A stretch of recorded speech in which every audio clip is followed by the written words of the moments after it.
let's go over the deficit push-up, a fantastic exercise if you're already experienced doing the regular push-up or you're looking to get a very deep stretch in your pecs while you're lifting.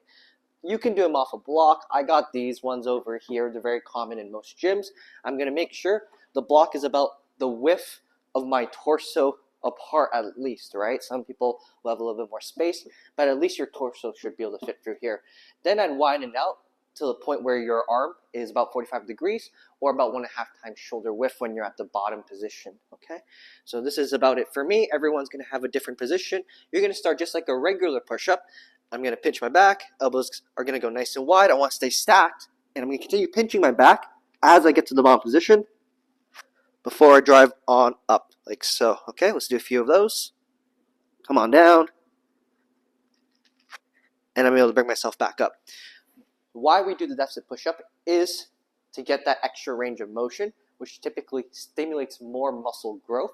The other factor is that very, very deep stretch. Some people are not only looking to get hypertrophy out of their weightlifting, but they're also looking for an active stretch too. So this is a fantastic tool. Few mistakes. You don't want to sag into the deficit, okay? This is a very common mistake I see. Instead of keeping everything nice and braced and engaged through the deficit like that, they'll go hips and stomach first, and they actually get less of a stretch because the shoulders didn't really move back. They just kind of arch the back until their stomach touched the floor. So don't sag your hips. Make sure you bring them back up nice and tight. Engage into deficit. Drive on back up. Thank you for joining us. We'll see you next time.